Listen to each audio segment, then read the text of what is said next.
I'm Cassie, and on behalf of Global Connections, I would like to welcome you to our webinar today. It's titled Childhood Across Cultures.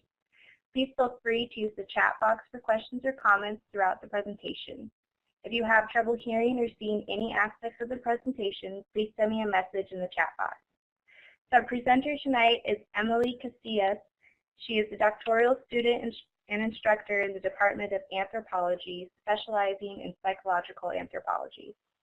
Her research interests include parenting, cross-culture conceptions of the self, decision-making, culture change in Latin America. I'm going to go ahead and hand it over to Emily. Hello. You can all hear us okay and see me okay? Great. Okay, good. Feel free to type questions or comments if you want to during the presentation at any time. I'll have trouble reading them while I'm trying to talk, that kind of multitasking, but I'll see them at some point, or Kayla will be able to, not Kayla, sorry, I was reading person's name. Cassie will be able to see them and let me know if you have any questions or anything like that. So first off, as she said, my name is Emily Casillas, and I'm really interested in child rearing. That's my research interest, and I focus on that as a cultural anthropologist. And she mentioned that I'm interested in psychological anthropology, and so with that, it's really interesting to me how people think about things and how the individual experiences their culture and the interaction between the culture and the culture group and the individual. So I focus on that sort of like the small relationships and the individual processes within the bigger cultural group. So it's interesting to find out what the big group does also, but for me it's more interesting to see how that impacts people. So that's just a little bit about me. So we have two people. Are either of you parents?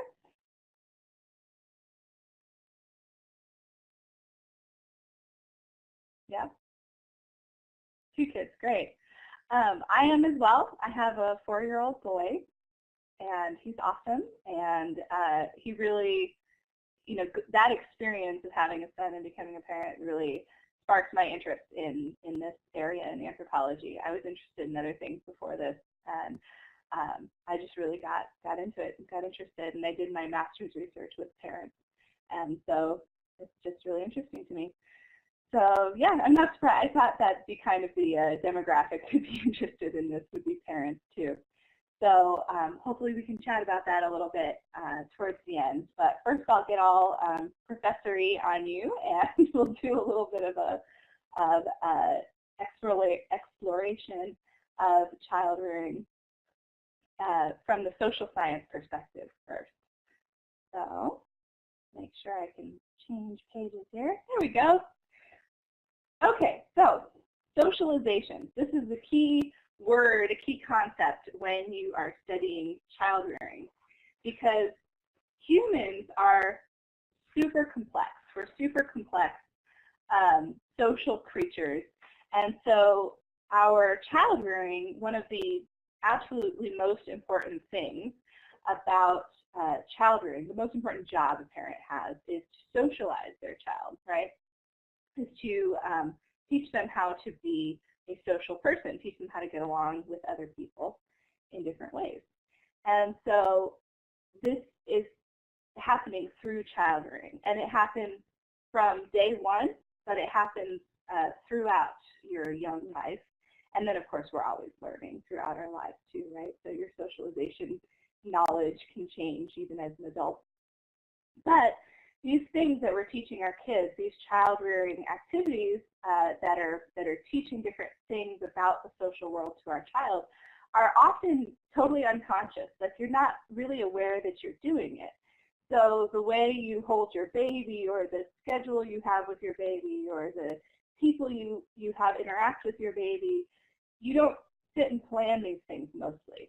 So in modern American parenting, we tend to have a lot of conscious decision making in our parenting, which is interesting.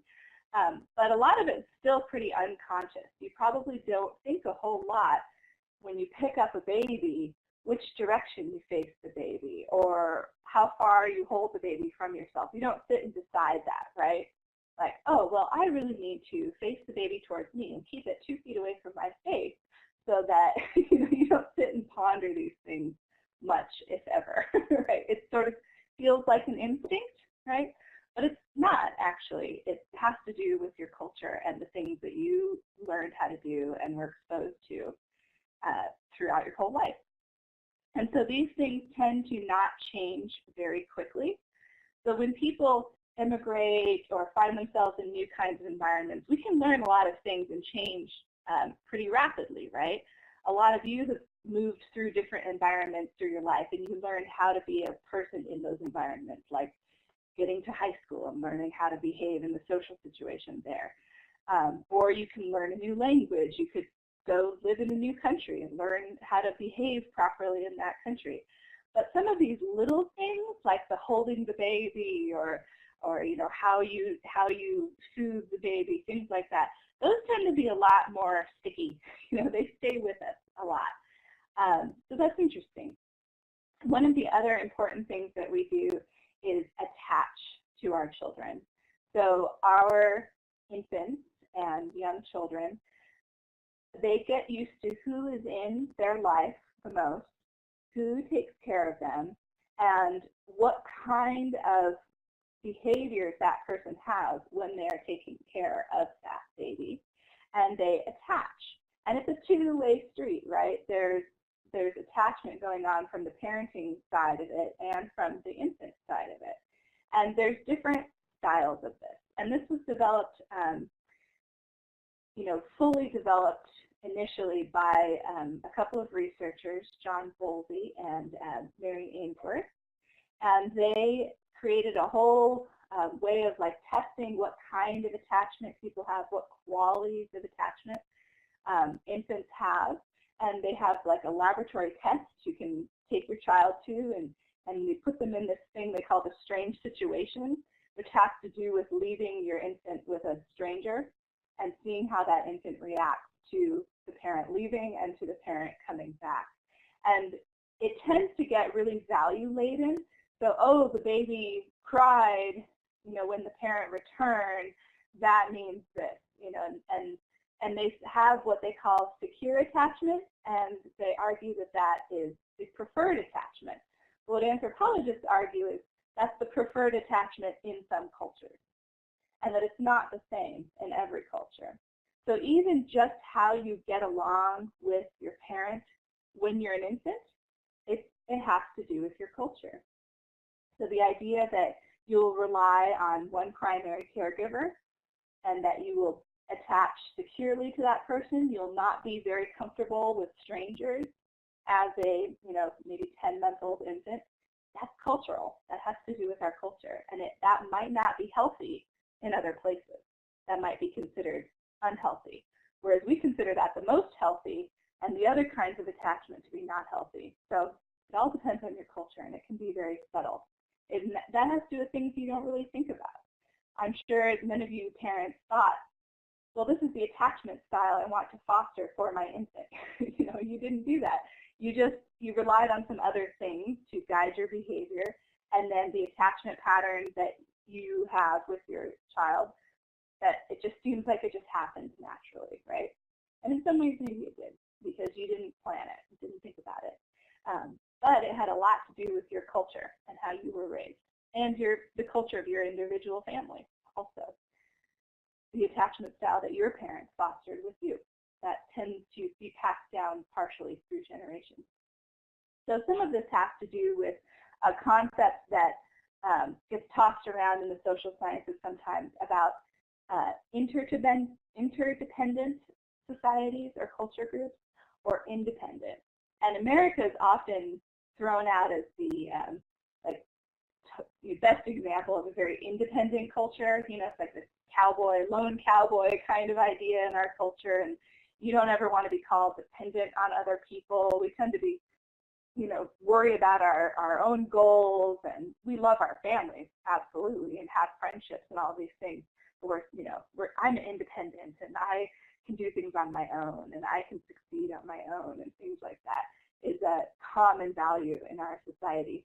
But a lot of societies don't value that. That's considered crazy, you know, and so they value relying on the group, especially the family group. So that'll change how you raise your kids because you want them to fit in with your culture. All right, took a long time on that slide. I'll probably have to speed it up a little with the other one. Okay, so the whole goal of this socialization, the whole goal of doing these little parenting behaviors is to make your child into an adult. Not just any adult, a good adult, right? You want them to be a successful adult, an adult who is able to make a living eventually and who's able to find a partner eventually and have their own kids eventually and get along and do well and all of these values that are pretty common, pretty cross-cultural if you get vague enough about them. And it's critical to survival, right? You have to be somewhat functional to survive as an adult, especially in societies that are have rough environments. You know, if you're in a harsh climate, things like that, you're going to need the group. That's why humans are so social. We need our groups of people just to survive. But we also have a lot of built-in psychological mechanisms that make us feel better when we have other people. We don't like being lonely as a species, you know? So the behaviors that make this person, that make this adult person that your child will eventually be, are just embedded in everything. It's how you talk to your child, if you talk to your child, how other people talk to your child, how you hold your child, what you do with your child at night, how you feed your child, how, you know, when you wean your child. All of these little things get all added together to make the person. And so it's in all the day-to-day things. It's in the small behaviors in the house. And it goes on. It's really critical as an infant for things like attachment, other things like that, but it continues as you grow, right? So your parents aren't done forming you into a social being at age 2 or whatever, right? It's ongoing. Okay. All right, so first issue when talking about child rearing across cultures is, what is childhood? And we can take that question for granted a little bit because here in this society, we have a really clear idea of what it is, right? It exists for sure. It's when a child is born, unless you call that infancy, but you know, and it ends somewhere in the, you know, teen years, right? We're pretty clear about it. But this is not the case in all societies.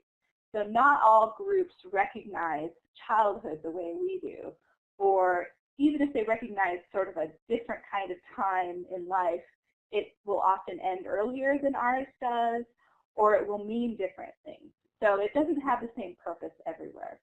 But as a species, we know that we do have this kind of extended time before we reach full physical maturity, before you can have your own babies, right? And so we think it has a lot to do with growing that brain and learning all those things, because being so complex socially, other animals are social, but we're pretty complex socially, that takes a lot of teaching, as some of the theories go in evolutionary anthropology. And so you need this kind of long time before you're allowed to have your own kids physically to learn all that stuff, you know, to learn how to be an adult and how to function in the world. So another question cross-culturally is, okay, so if you've got children and they're dependent to some degree, and every culture knows that there is a period of dependency, right, even if it's shorter than what we consider. So, okay, who takes care of that baby, right? And that can vary cross-culturally too. So we'll see some different examples of how that works.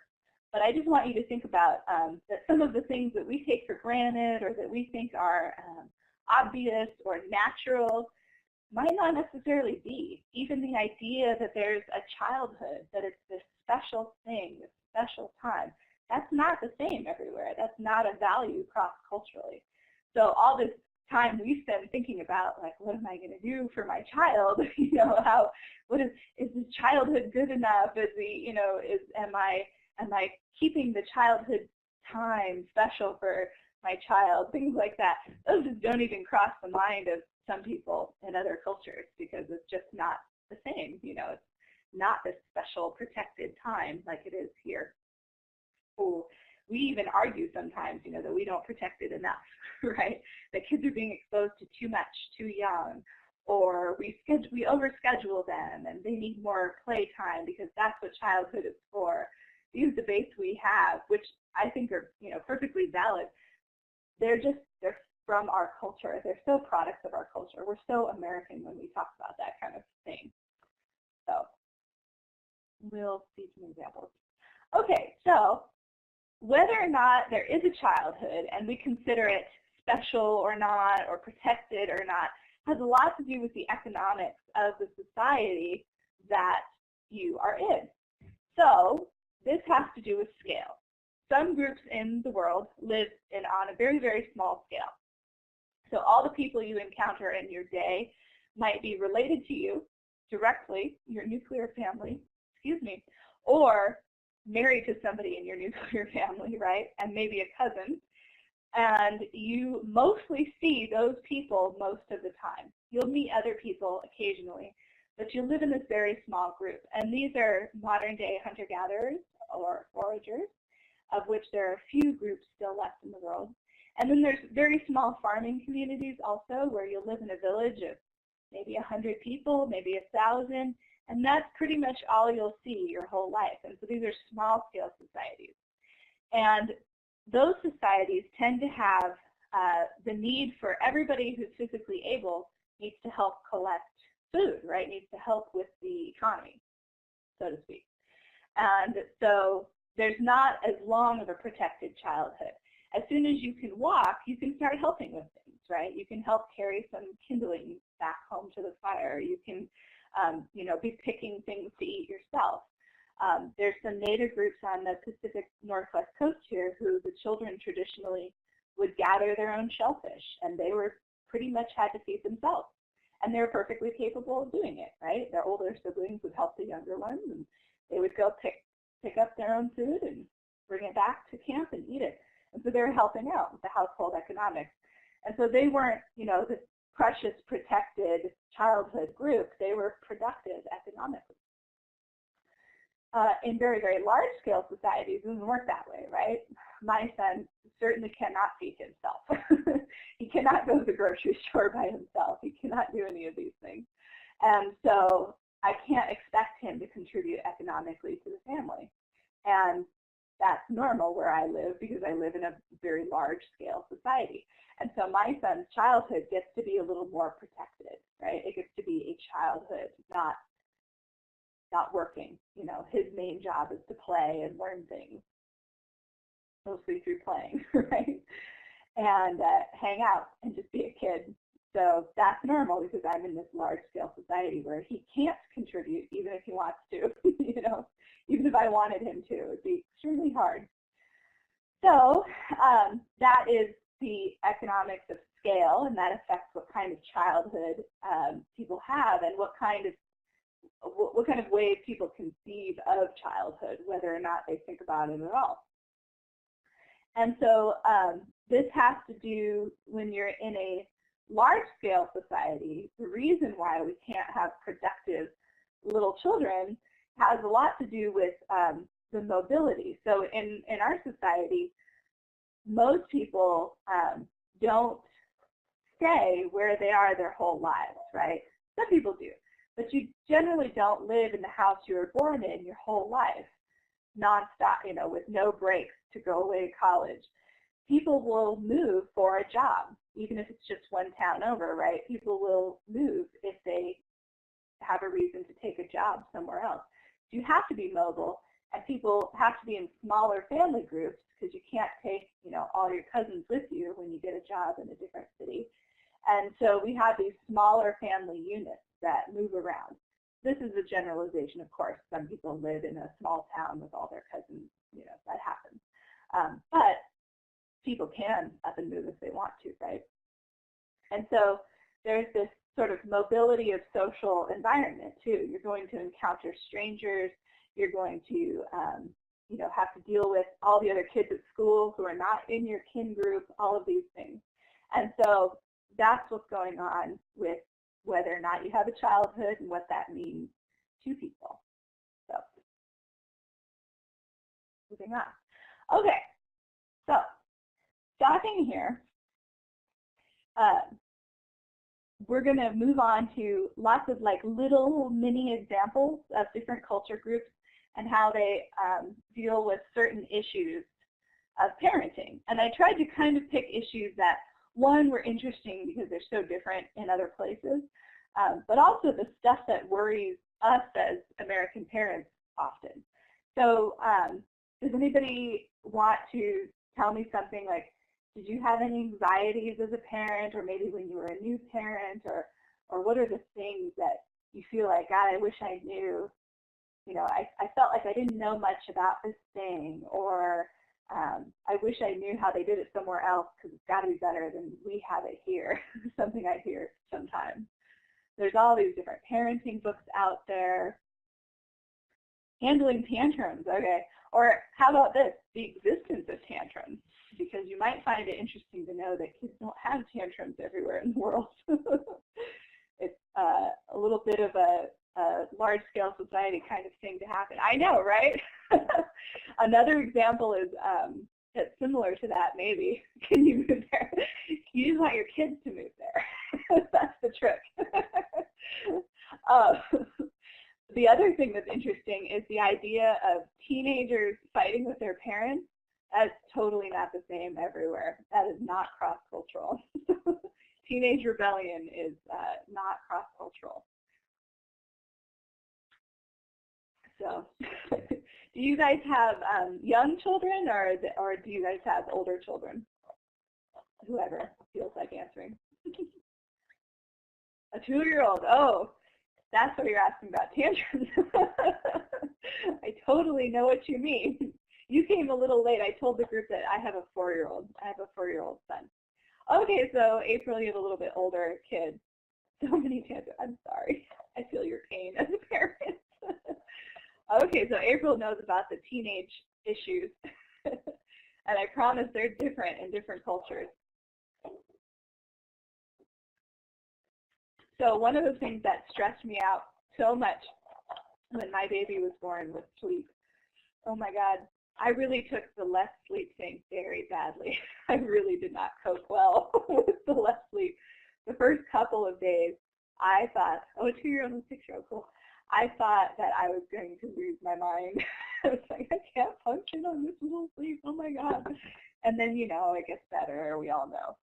But that was hard for me. And so I read a bunch of stuff. I went on like every website because that's how I am. I'm just like a reader and a researcher, you know. I don't know if any of you are like that too. I know it's a type because I have friends that are the same way. And then other friends who don't do that at all. So you're like, oh, well, whatever. So I just read like everything I could get my hands on, like how to get your child to sleep, how to get your child to sleep through the night, how to do, don't do this, oh, definitely do that, but don't do this other thing, back and forth. And I felt there was a lot of conflicting advice. And that comes from our complex society too, right? And so we have more options than somebody in a small-scale society because we can see a lot of different types of people around us and different types of parents. And we also have a lot more privacy, so we can do what we want without as much judgment. Not that there isn't judgment. I'm sure you guys know what I mean. People definitely judge each other's parenting in our society. But a lot of stuff you can close the door and nobody needs to know that you let your kids eat, you know, cupcakes for breakfast this morning and watch 10 hours of TV. Nobody has to know, right? But if you were in, you know, a village with no doors, people know what you're doing. They're in your business all the time. So, so people tend to sort of have more of those kind of parenting behaviors in common because they get to see each other all the time. Whereas we can sometimes feel alone, right, as new parents. And a lot of us become parents without any previous experience being a parent. That doesn't make sense. Without any previous experience being a primary caregiver of a child. So we'll talk about that. Okay, so the first question when a baby is born is where does that baby live? Who does that baby live with? And I chose this one because it seems so obvious to us, right? There could be formal adoption, but barring that, baby will live with its parents, biological parents, or at least one biological parent. But this is not necessarily normal everywhere. Lots and lots and lots of societies use adoption just incredibly widely, and it's less formal, right? There's not like a pile of bureaucratic paperwork like there would be here, where if one person has several children and maybe a cousin of theirs has no children, that cousin can have one of your children. And we use the term adoption, but it's not always even thought of that way because the child stays in the kin group, which means the child didn't really leave the family. So even if the child lives in a different house from its biological parents, it's still a member of the same family. And the large family is the important social group. And so the small nuclear family isn't that important. So it doesn't matter so much. And that child will know who its biological parents were. That's typical cross-culturally. And it won't be weird. You know, so many of the kids around will have come from other households or other parents. And they'll know who their siblings are, and they'll all grow up near each other anyway, so it's not that weird. So you see this traditionally in the Inuit, and you also see boarding schools happening where the children will be gone for extended periods. But when they're with the family, they're in very close quarters, small, close-knit family groups. So you get sort of both sides of it. Children that'll spend a lot of time away from home, because of the isolation of schools from, you know, the schools are far away from these small isolated communities, but you'll also see, you know, a big emphasis and importance on the family group, the extended family group, and so kids can be shared among close relatives. If you have an older relative who needs help around the house and they don't have any children at home of their own, you might send one of your, you know, middle childhood aged kids to live with that person to help them out. They're still in the family. So it's adoption, but it's not really adoption. You see this also in the native people of the Andes, the Quechua people, that they have adoption there too, but it's not really the same, right? They consider adoption to be often temporary. So if the family is going through an economic crisis, you know, they don't have enough money, they will absolutely put their child in a, or children, with a relative maybe far away in the city or with a home, an orphanage, sorry, the word flew out of my brain, an orphanage, but they don't consider that a permanent situation, right? This is just a temporary thing. And it's based off of a historic notion of belonging to a community where you're related to most of the people, but not directly related to everyone. But your child is considered to be a member of that community, just as much as they are a member of your household. And so the children belong to everybody. And so if a family needs help, you'll take in their kids until they're back on their feet and they can have their child back. And that's all accessible because you're all from the same community, right? The child is sort of yours anyway. You know, they're just going to sleep somewhere else tonight. So there's sort of this flexible idea of who are parents, things like that. And then they also, this is sort of blended with a Catholic influence nowadays, but they have this idea of people being able to come into the family as godparents. And you can have multiple godparents, godparents from your baptism, godparents from later on, and your confirmation, things like that. And those people become family. They get given kin term names for you. And they're important to you the way your parents are important to you. So there's a more flexible idea of who is your immediate family in that culture and in a lot of cultures. It's actually not that unusual. And they have this belief that the bond between a parent and a child, that it grows over time, that it's not fully formed. There's even been people who talked about how if a child was to die, which would be horrible no matter what to them, it would be better if it was an infant because you haven't had the time to grow attached to them. That if it was a teenager or an older child, it would be so much worse because you've grown so attached to them over time. So maybe a little bit different way of looking at things than for us. Okay, so you've got the baby living in your house. What do you do with the baby all day? When it's a baby, it needs somebody to take care of it, right? So who hangs out with the baby? Who, holds the baby before it can walk? Who feeds the baby? Things like that.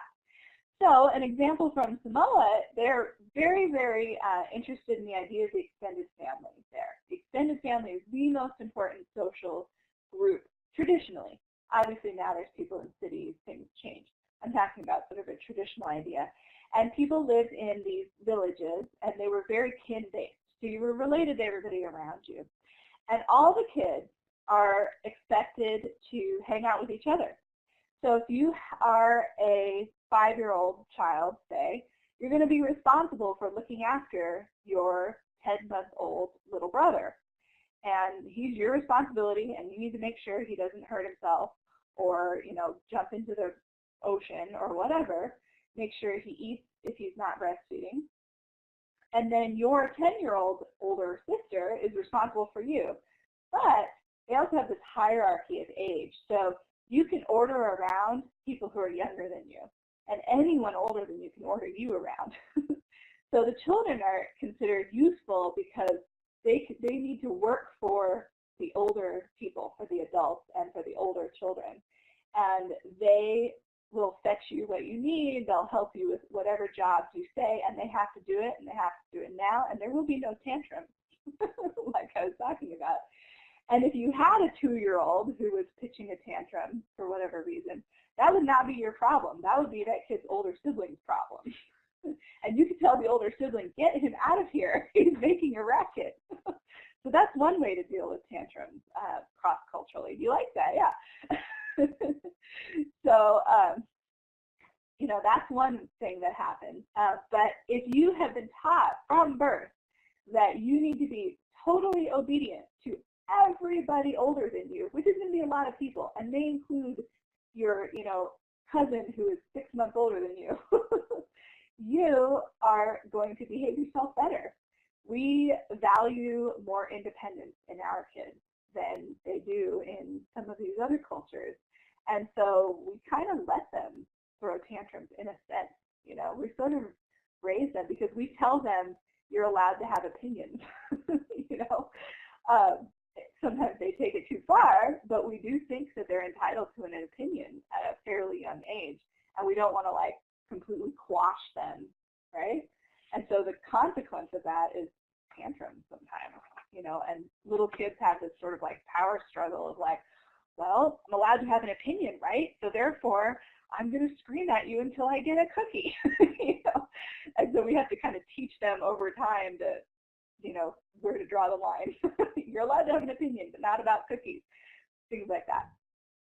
Okay, so here's a group that's totally different from the Samoan model of the kids taking care of each other, and that is traditional culture in Japan, which highly, highly values the mother and infant relationship and the mother and child relationship. And it was traditionally expected that the mom would stay at home and that there would be this incredibly close bond, that the child would not bond with anyone else. It was very dyadic, right? It was those two. That relationship between a mom and her child is very precious. And so that's different from go take your little brother out, make sure you guys come home for dinner, right? Very different. Smaller groups in Samoa. Yeah, these are villages, right? So a few hundred people, maybe to a couple thousand. So it is, for one thing, a safer environment to just let your kids all go out and play. And this is traditional. The people that live in the big cities clearly can't do this. But some of these little things remain in our societies, right? We have little remnants. We're so independent, maybe that's a little remnant of our ranching history, right? Where your nuclear family was isolated off on a farm. And so for them, they still do highly value their kin group, and they know exactly who their cousins are and who they're related to, and there's still a lot of obedience to your older relatives and things like that. So, things change always, of course, but we have little remnants in all of our societies. We're doing halfway over, okay. All right, so sleeping, that was the big thing for me, right? Where does the baby sleep? Where do they sleep at night? The Samoans don't, shove their infants off with the siblings all night, but people do tend to sleep in groups in smaller societies. The Maya people often sleep in hammocks, so that's a normal sleeping position. And the traditional villagers, you'd have a big hammock for adults, and after you have children, you'll have a child sleeping with you. So the two parents sleep in hammocks near each other, but in separate hammocks once they have a baby. And then when there's multiple children, they'll just be split up between mom and dad. So there'll be mom and one or two kids, dad and one or two kids sleeping in these hammocks. And that's pretty normal in a lot of tropical places, sleep in hammocks. And it's also pretty typical to not have your child be alone at all during the night. And sort of the anti-example would be a traditional culture in a lot of Germany, which values cribs and which values leaving the child alone in the crib, and that is actually very good for the child, right? They need to learn how to be independent. They need to learn how to soothe themselves. They need to learn how to be happy with themselves and by themselves. And that's important. And it's important for the parents to have their alone time.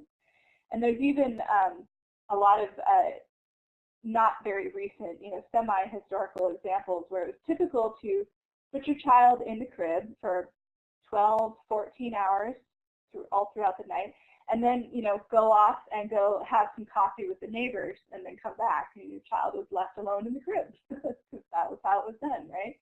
That's not something you'd see as commonly nowadays, but it's sort of a very different example from the Maya. And that's actually the weird example, right? That sounds a little bit more like what you see throughout the United States, but we're the weird ones. If you took all the groups all over the planet, they would look a lot more like my Mayan example here. That's a little more normal cross-culturally. So some people argue that some of our sleeping problems have to do with that, have to do with putting the kids in the crib. That's not normal for humans.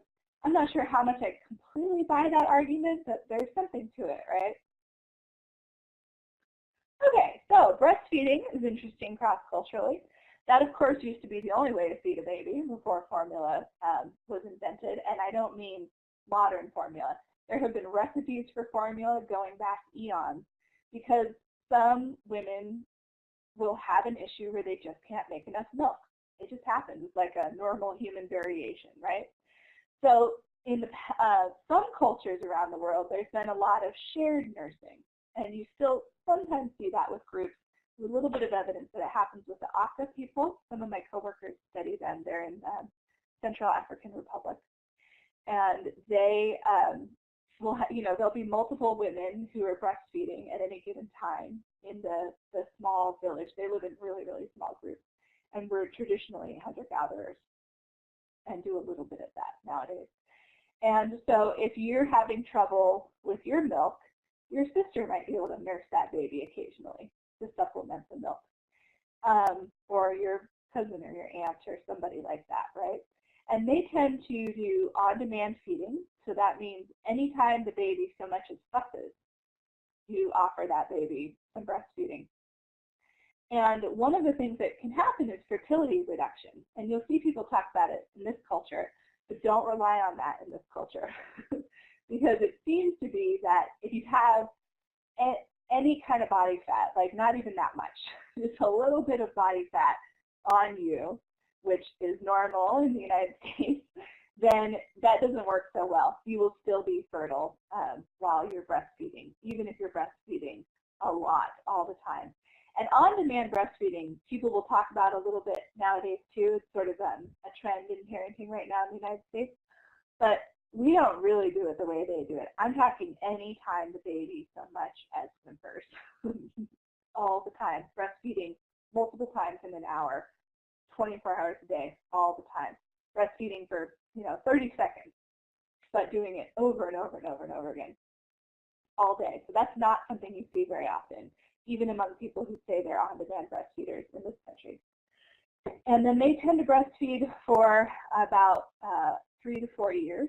And that's pretty common in really, really small scale groups, especially hunter-gatherers, partly because it's a good food source. When food is not always easy to find, you can get the baby bigger before you're relying on solid food. You can give them high quality food until they're weaned.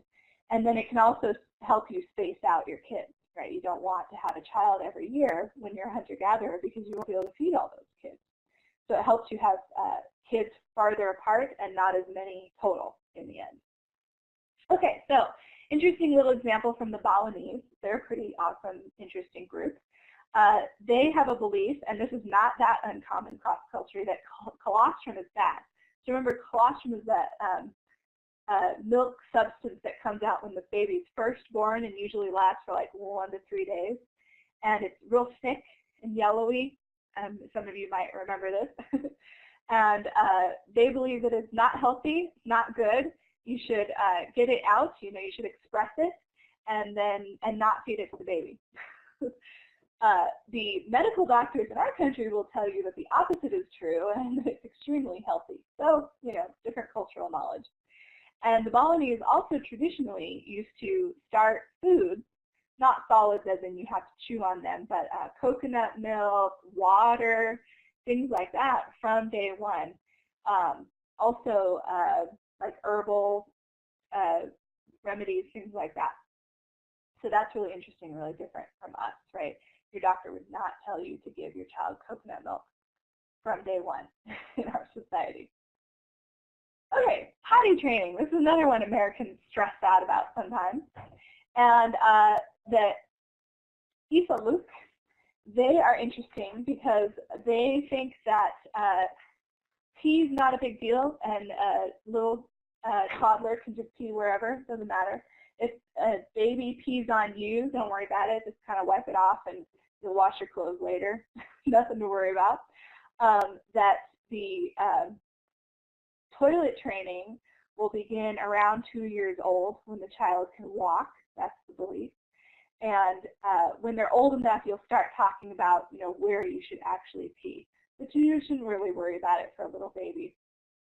Now, Americans, around the turn of the last century, around about the late 1800s too, there was a trend for a little while that you should start potty training your child at a couple weeks old.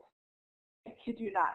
You should take the naked baby, dip them in a bowl of warm water, dip their bottom in a bowl of warm water, which will stimulate their urge to use the bathroom.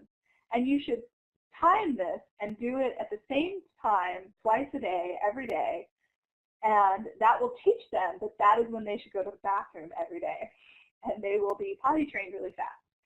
That always sounded a little insane to me, but then somebody pointed out that these people would have been hand-washing cloth diapers, and it sort of made a little bit more sense. But still, that's like the ultimate regimented, right? Where as opposed to Islamics who are like, let them pee anywhere, it's fine, just wipe it off if it gets on your lap. Oh well. So, interesting. Okay. I'll do some of these. Let's see, how many more? Yeah. Okay. So, the talking to or the holding. This isn't something we stress out about or spend a lot of time thinking about. This actually is super critically important to what kind of person you're teaching your child to be, what kind of bonding. So, Germany is my example, but you can talk about most Americans this way too in a lot of Western cultures. There's a big focus on talking to your baby, putting them so their face is looking at your face and talking directly to them, getting excited when they babble back at you, making eye contact, lots of eye contact, and also getting toys and showing the baby the toy, talk about the toy, show them the little baby book, get them to look at the toy, get them to look at you and talk to you. That's really normal. And you'll even read advice that you should do that, but it's good for them mentally, right? It stimulates their intelligence. It's very normal advice in my experience for moms with little babies. But this is not normal cross-culturally. So for one thing, they don't have schools everywhere around the world in the same way we do. So they don't stress out so much on making sure your kid can read by a certain age and things like that. So there's not as much concern about making them as smart as possible, as young as possible, like we sometimes worry about. And so in other cultures, and my example here is from India, but is normal all over the world, is to not focus as much on getting the baby to talk to you, but you're also never leaving the baby alone. So a lot of groups think you shouldn't really bother talking to babies because they can't understand you anyway, so what would be the point of that? But they'll always have the baby in a sling, on their back, being held by a family member, being held by the mom, sitting on your hip. So they're with you all the time. So they are doing a lot of observing of the world, maybe more than if you were, say, a mom who had your baby home alone with you all day, right? Maybe they'd give you more stimulation than we would. So it's a really different approach to that. So not talking to your baby, not talking directly to them, not trying to get them to look at you in the eyes, but they've got that body contact, that physical contact all the time.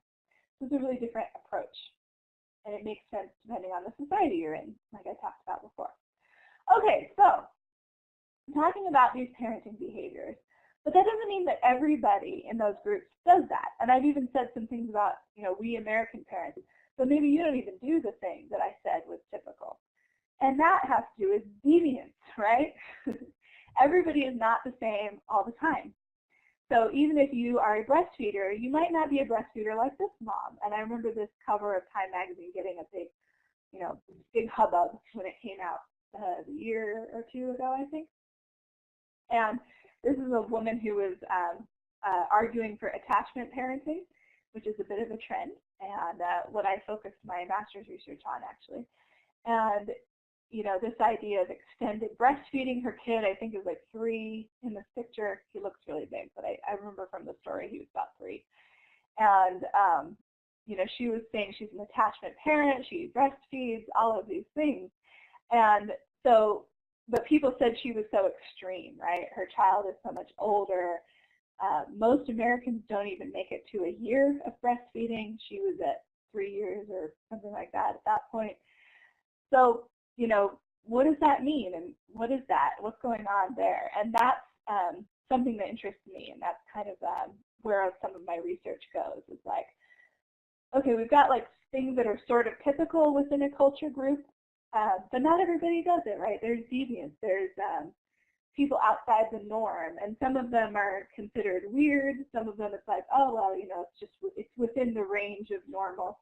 And how do we decide that? And what do we think about that? And how do we figure that out, right? Like, how did she decide to do that as opposed to something else, right? And why did she decide that, but someone else didn't? So it's interesting to me. And you'll see that everywhere. Oh, you saw that story also. Oh, yeah. Yeah, I nursed my son until just before he turned 2, right around he turned 2. Yeah, people thought that was crazy. Right? But then other people were like, oh, yeah. The attachment parents I knew were like, yeah, that's great. That's totally what you should be doing. That's totally normal. And if everybody did that, it'd be better. But then other people were like, you're crazy. That's not good for you, and it's not good for your kid. So it really just depends. It really depends on who you talk to, because we do have a range. We have quite a range in our big, complex society. But of course, you see a range everywhere. Not every, IFLC parent is identical to each other. Okay, so stressed out Americans. Some of you might have been interested in seeing this, and you probably are the same kind of people that read a lot of parenting books or websites or things like that. And you're wondering, like, okay, so why is it so hard, right? And some of you might look at that, like the picture on the Samoan Island, and you're like, oh, wouldn't that be great? Just send my kids out all day. They can hang out on the beach with their cousins. It's great. Why do we make it so hard on ourselves? Why do we have, Time magazine stories criticizing each other's parenting styles, and people are so worried? And part of this just has to do with being in this large-scale environment. Most of you don't get to live with your parents or in-laws or favorite aunt and uncle next door and all of that stuff. You don't have that support group with you. Some of you do, and that's awesome. But not everybody does. A lot of people don't. I sure don't live near my mom. And so I get advice from her over the phone, right? And so we have a lot more isolation, you know, and we value that actually, but sometimes it kind of comes back to bite us, you know. And then the other thing is choice. We have so many choices, right? You can decide to be an attachment parent and breastfeed your kid for 5 years, and you can choose that. That's your choice. You have examples of other people that you could emulate. You have books you can read about it. Nobody's going to arrest you. It's fine. Some people might gossip about you, but other people will like put you on the cover of a magazine. Or you can decide like, nope, my kid is going in a crib from day one, and I have and you can read books about why that's best. And I'm going to let them cry it out, and I'm going to feed them formula, and that's what I'm going to do. And you have totally the right to do that also. And then everybody else is in between somewhere, right? So we just have so many choices. We have so many ways to do it, you know.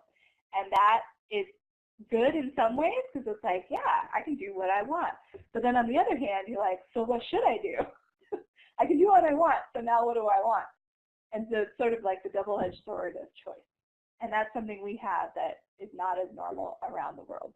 If you live in a tiny group of, you know, 100 people in a village and they're all related to you and you have no privacy because there's no walls or whatever, what you're doing with your kid, everybody else is going to be in your business. Why are you doing that? What are you doing? Shouldn't you be picking that baby up right now? And if you live with that all the time, you don't have all this like free choice that we have where you can just be like, I don't want to hear your criticism. I'm going to shut the door and not going to talk to you anymore. We can do that, right? More or less. All right, so what do we do? We have bottles. That's something we have. You can fill them with breast milk or other things. And that's a choice we have. So we're not attached to breastfeeding like traditionally our ancestors were. We have cribs. It's a really, really normal thing. You will see advice from the American Academy of Pediatrics and other groups telling you that that's the safest place for your child. Or you can read an attachment parenting book that tells you that's the worst place for your child. So that's confusing. We can use diapers, which means we can wait to potty train our kids, which means it also becomes more stressful for some people, right? Because it has to be this whole like decision rather than just letting the kid figure it out. And we're kind of stuck with that. There's a whole movement now. I forget what they call themselves, but it's like this like self-guided potty training where you never put a diaper on your baby and you learn to watch their cues and like hold them over a toilet when they're about to go. Have you guys heard about this? And they say like, well, that's how it's done in other cultures around the world. And my response to that is, okay, yeah, it's true, but those cultures in those other places don't have wall-to-wall carpeting. And they don't have, you know, big mattresses, and they don't have all these things we have. So when we look at other cultures and we say, that's cool, I wish I could send my kids out with their cousins all day long. Well, they also don't have, you know, like cars driving by that are going to hit the kids, or they don't have, you know, gang violence in the neighborhood or whatever that we have. And so you have to think of your child rearing practices as part of this whole. You know, you have flexibility. You can decide when to breastfeed or not your kid. You can decide all these different things. You can decide what kind of diapers to put on them, whatever. But it's part of this integrated system. You know, you're kind of stuck with some of this stuff to a certain extent. So you can choose to let your kid teach themselves how to potty train, but you're still living in a house and you're going to have to deal with the mess. You know, these things are all connected. Oh, and we're almost out of time. So please put in any questions you have, if you have any questions. Here's my advice, is that you shouldn't take my advice, basically. If you're looking at these other cultures and you're like, I should learn from them, go ahead and do that. That's awesome. But also recognize that don't beat yourself up about it if you can't do that, right? Because you're within a larger system of your culture. So that's kind of how it is. You have all this choice, so make your choices, you know. If you don't want to make a choice and you just want to see what happens, do that too. That's fine. But also think about, like, what are your goals, you know? Do you want an independent kid? Do you want a kid that can go off to college someday?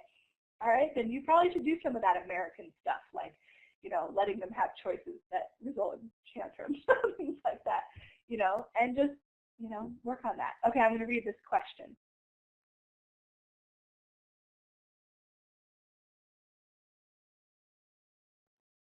Oh, sure, yeah. There's a whole field of study, which if you emailed me, I could probably get you some readings if this is like a special thing for you, a special interest for you, where things that we diagnose and we call illnesses are not necessarily so in other places. So autism is definitely one of them. If you live in a society that highly values people being quiet and reserved and not showing emotion, you might not totally see a problem with somebody that has like a real mild Asperger's, right? Because they'll be pretty good at that. I mean, you know, barring some of the other behaviors that you see. But not every culture values romantic bonds between two people. And so if you're incapable of doing that, you won't really have a problem in another culture. But here, we totally expect that, and we think you're weird if you can't do it. So then in this culture, you got a problem, right? And then think about ADHD too, right? So if you were living 100 years ago in a Samoan village out in the middle of nowhere, and there was no such thing as school, right? Would anybody particularly notice if you had ADHD? You could just run whenever you felt like it. People would probably just think you're the kind of active kid, right? The chatty one. And so these things are really totally bound up in your culture. They really are. There are things that we consider illnesses that need medication that just plain don't even exist on the radar of people in other places because they don't present themselves the same way, you know, and they don't, the symptoms will look different because even people who have a mental illness are affected by their culture, right? And so the way you express your illness might depend on your culture. And your culture might not see that as a big problem. And one of the examples people use a lot too is like the types of schizophrenia where people hear voices. You know, we get really concerned, but if you're in a society that believes that there are spirits that talk to people, if you say the voices you hear are spirits, it might not, you know, you might not be considered ill in that culture, potentially. So it really depends a whole lot. The diagnosis. Oh, so you both have interest in that. Here, I'm going to type in my email address here. So email me at your leisure with, you know, like what are you looking at, and I'll try to kind of send you in the direction of some reading. There's a subfield of anthropology called medical anthropology that gets big into this kind of stuff, and they're really, you know, there's some really fascinating research with these kinds of things. It's not my super specialty, but the ones that affect childrearing, I always kind of keep an ear out, and I'm interested in that, you know. So I'll try to like find some stuff. But if you guys are students, I don't know if you're students, but if you are, you know, keep your eyes out for a medical anthropology class too. It's fascinating. That whole idea that, you know, a mental illness that we consider totally diagnosable and serious would just not even really exist somewhere else. That fascinates me. It's like, it really blows my mind. But that just shows you how culture just affects everything. You know, it gets into all aspects of your life, but also your brain. You know, your culture affects how you see the world to such a profound degree. So yeah. This is a conclusion. I'm done. If you have any more questions, please go ahead. I can even turn on the microphone if you really want to. I also have, oops, there it is, just a random selection of books that I like that have to do with childrearing. So if you're just totally fascinated, you could check out one of these. Some of them are a little bit older and kind of classics. Some of them are more about childrearing and not so much others. Oops, that's me. Sorry.